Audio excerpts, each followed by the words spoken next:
வணக்கம் தலைவா, அனைவருக்கும் இனிய வணக்கம். இன்றைக்கி நம்ம இந்த ஒரு வீடியோவில் எதை பற்றி பார்க்க போகிறோம் அப்படின்னு பார்த்தீங்கன்னா, டிஆர்பி மற்றும் பள்ளி கல்வித்துறையில் வந்திருக்க முக்கியமான தகவல்களை பற்றி இந்த ஒரு வீடியோவில் நாம் முழுமையாக பார்க்கலாம்.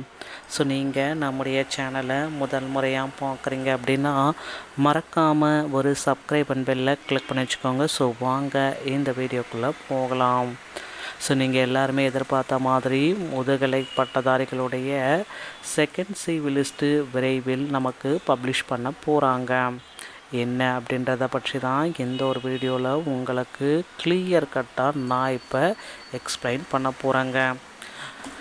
அது மட்டுமே கிடையாது, மேல்நிலை பாடப்பிரிவில் உள்ள பாடங்களுக்கு உயர்கல்வி ஊக்க ஊதிய உயர்வு இன்சென்டிவ் அனுமதித்தது சரி என்ற நீதிமன்ற தீர்ப்பும் வழங்கியிருக்காங்க. என்னன்றதை பற்றி எல்லாமே பார்க்கலாம். ஸோ எல்லாருமே அவளுடன் எதிர்பார்த்துட்ருக்க அந்த முதுகலை பட்டதாரிகளுடைய செகண்ட் சிவி லிஸ்ட். ஸோ முதற்கட்டமாக சான்றிதழ் சரிபார்ப்பு பணிகள் முடிக்கப்பட்ட அனைத்து நபர்களுக்குமே பணி வாய்ப்பை கொடுக்கலாம் அப்படின்ற மாதிரி யோசிச்சுட்ருக்காங்க. அவர்களுக்கு உண்டான அப்பாயின்மெண்ட் லெட்டர் தற்காலிக தெரிவு பட்டியல் வெளியிடுறாங்களா இல்லை அப்பாயின்மெண்ட் லெட்டர் டைரெக்டாக வெளியிடுறாங்களா அப்படின்றது தற்சமயம் கேள்விக்குறியாக இருக்குது. ஸோ அவர்களுக்கான டைரெக்டாக தற்காலிக தெரிவு பட்டியல் வெளியிடுறதுக்கு முன்னாடியே பணி ஆணைகளை வெளியிடலாம் அப்படின்ற மாதிரி சில முடிவுகள் எட்டப்பட்டிருக்கு.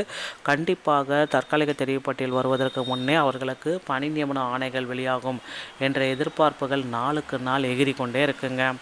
ஸோ ஆசிரியர் தேர்வு வாரியத்தில் இவைகள் எல்லாமே ரொம்ப இம்பார்ட்டண்ட்டாக கருதப்படுதுங்க. அது மட்டுமே கிடையாது, நீங்கள் எல்லாருமே எதிர்பார்த்த மாதிரி முதுகலை பட்டதாரிகளுடைய ஒரு மிகப்பெரிய ஒரு அப்டேட்டு ரெடியாக இருக்குது. என்ன அப்டேட்டு அப்படின்னு பார்த்தீங்கன்னா, முதுகலை பட்டதாரிகளுடைய சான்றிதழ் சரிபார்ப்பு முடித்தவர்களுக்கு போஸ்டிங்கும் சரி, முதுகலை பட்டதாரியில் புதிய பணி நியமனங்களை கொண்டு வர போகிறதா தகவல்கள் வந்திருக்குங்க. ஸோ எல்லாருமே எக்ஸ்பெக்ட் பண்ண மாதிரி முதுகலை பட்டதாரிகளுடைய புதிய பணி நியமனங்கள், ஸோ புதிய நியமனங்கள்னால் 2026 நோட்டிஃபிகேஷனும் வர இருக்குது. அது மட்டுமே கிடையாது, முதுகலை பட்டதாரிகளுடைய காலி பணியிடங்களை நிரப்பலாம் அப்படின்ற மாதிரி கோரிக்கைகள் நாளுக்கு நாள் எதிர்கொண்டு இருக்குது.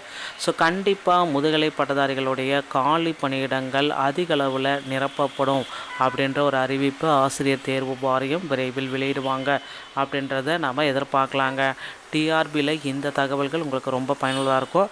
ஸோ அடுத்து பார்த்திங்கன்னா, அந்த தணிக்கையில் தடை ரத்து, வணிகவியல், பொருளாதாரம், கணினி அறிவியல், இதர பாடங்கள் மற்றும் உயர்நீதிமன்றம் மேல்முறையீட்டு மதுரை உயர்நீதிமன்றத்துடைய மேல்முறையீட்டு வழக்கு எண்கள் எல்லாமே கொடுத்துருக்காங்க.